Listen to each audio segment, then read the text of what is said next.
Hi everybody. During a stay in Cape Cod, I took the opportunity to visit the town of Newport, Rhode Island. Newport, Rhode Island is a city with a very important Jewish history, a Spanish and Portuguese Jewish history, having been home to Sephardic Jews dating back something to the 1650s. It took a long time until the community was large enough they were able to establish a synagogue, which we'll take a look at and talk about in a few moments. In particular, I'm going to be showing you something really behind the scenes, one of the secrets of the Touro Synagogue, to which I got special access, which is the secret compartment, the secret room beneath the Teba. So stick around to the end if you want to see what that secret, very non-public space looks like.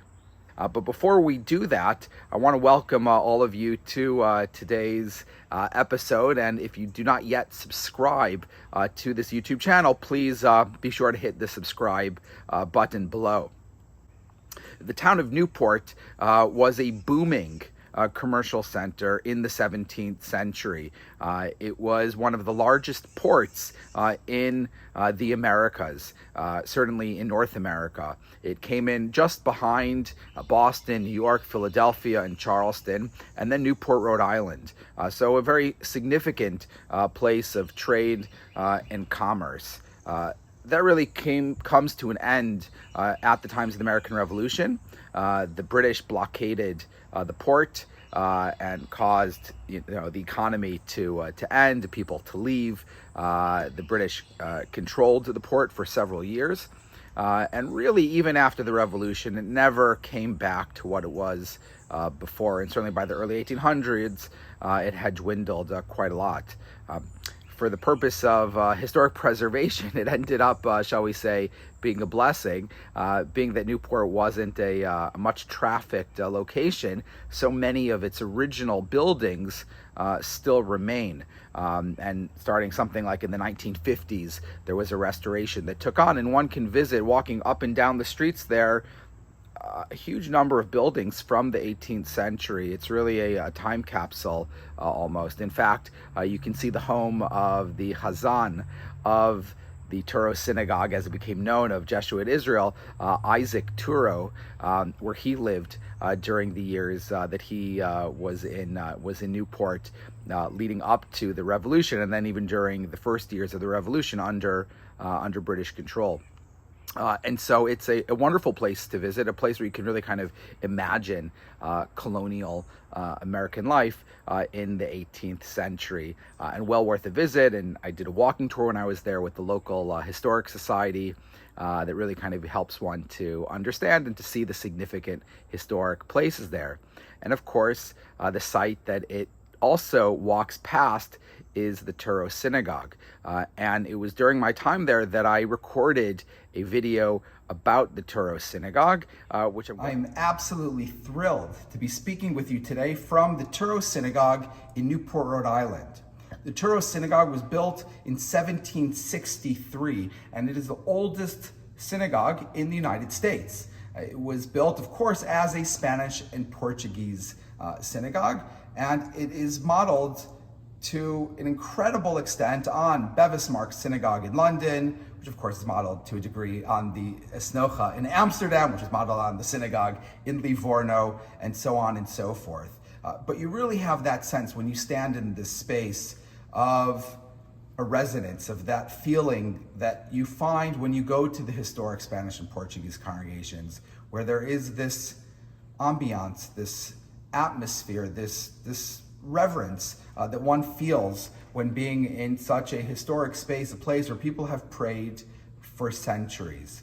Having been in the Spanish and Portuguese community for 15 years now, and having traveled to nearly a dozen Spanish and Portuguese synagogues across Western Europe, North America, and the Caribbean, I have a real, shall we say, understanding or sensitivity to the intricacies of these Spanish and Portuguese synagogues. And of course, the one that I know in the greatest detail is Bevis Synagogue, where I've produced so many videos about the intricacies, the nooks and crannies of that building. And so I was really curious to explore the Touro Synagogue, and to try, shall we say, really look for the things that it shares in common with Bevis Marks, which of course is a synagogue that it was modeled after.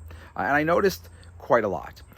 For example, the corners on the teba, on the reader's desk, are these very intricately carved wooden pieces, and I'll talk a bit more about those in an upcoming video, but they're the exact same design as the brass corner pieces at Bevis Marks.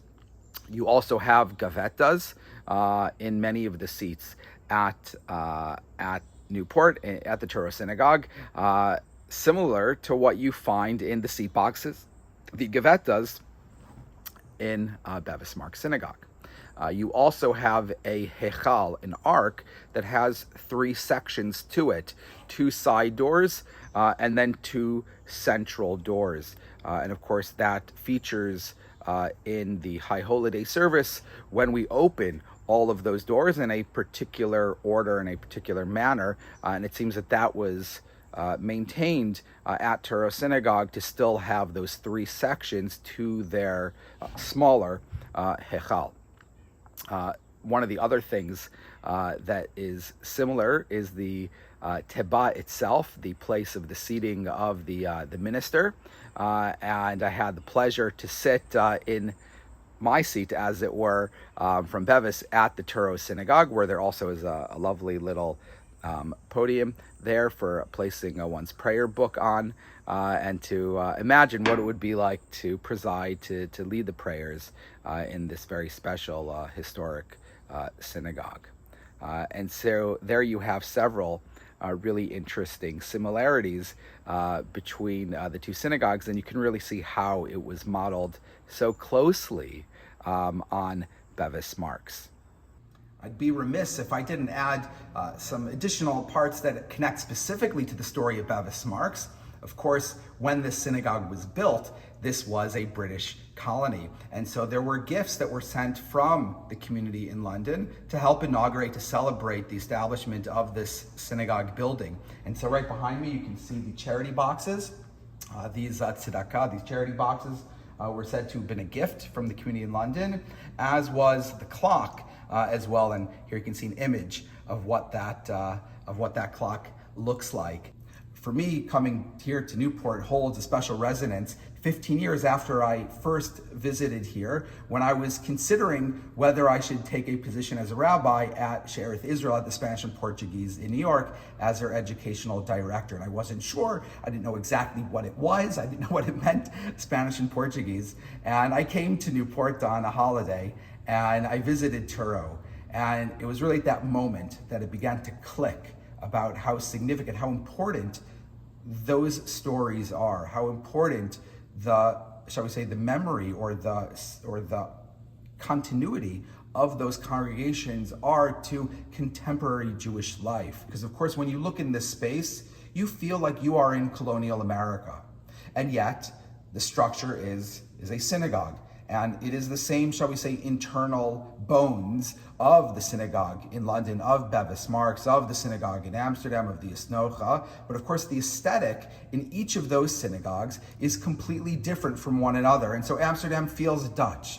London feels very much part of that post-Great Fire rebuilding, that city church style of the Wren era churches. And then you come here and this feels like a colonial building.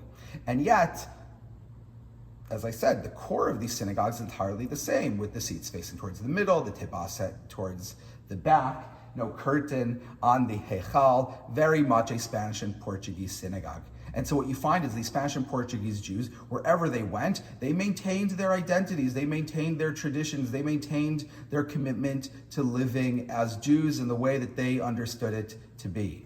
And yet, it fits into the surroundings, it fits into the style, into the aesthetic of the place. And it's really for this reason that a place like Touro is so important, because not only does it place the Jews in America back to colonial times, but in that it expresses to American Jewry the way that one can harmonize both their commitment to Judaism and their commitment to broader society. So I would encourage everyone to come to Newport, to come to Touro Synagogue, to be in a space like this, to feel that weight, of history, that weight of the things that have happened, of how these Jews came to a new world, as it were, and built a Jewish life. No matter where a Jew goes, one can carry on living according to their traditions. And now I want to show you what really is a great behind-the-scenes secret look at Touro Synagogue, and that's the trapdoor in the Teba. It leads down to a space that I had the chance to explore, and I was curious about what exactly this space was used for. It can also be accessed from the side building of Touro Synagogue, which was originally the school building that has a door that also leads into the basement space. And there are different theories around what this space was used for. Some people said it was in case Jews ever needed to hide from the Inquisition, that they had fears that the Inquisition could return again. There are some who said perhaps it was used as part of the Underground Railroad, a way to, shall we say, smuggle people through. Both of which are very nice, romantic explanations, but don't really ring true for what life was like for these Jews in Newport in the 18th century, where they really felt, I think, quite comfortable and quite free and quite accepted and part of society, where I really don't think they would have had some of these fears, or certainly it was before, things like the Underground Railroad would have been I think active for the Jews in Newport to be particularly involved with. And so I thought perhaps the basement had something to do similar to what you have at Bevis, where it is a tunnel that was used for heating the synagogue. And so I went down, and you can see, looked around at what's there, and it doesn't seem to be that there were any vents that were there. What I did find were several pylons of stones. And what it actually seems to be is that it's probably simply the foundation of the building. The building is built on a hill, and so it was probably important to reinforce a level base for the building, and then the building is constructed on top of that. And you can actually see in the space below how there are parts that are taller and shorter, and so clearly they needed to level it out before they constructed the building. Now, why there would be access from the Teba? Well, I think it probably simply has something to do with storage, that it was perhaps where some extra storage was kept, and they had two access points into it, one from the school building and one from the synagogue, and the most obvious perhaps place to make that doorway was from the Teba, kind of right in the middle of the space. So don't know for sure, but certainly one of the great secrets of Touro Synagogue, and really glad that I could share that with you in this video. So once again, thank you for joining me during this video. If you don't yet subscribe, again, please be sure to do so. And I look forward to sharing with you more behind the scenes secrets of Spanish and Portuguese synagogues in future episodes. Take care and have a good day.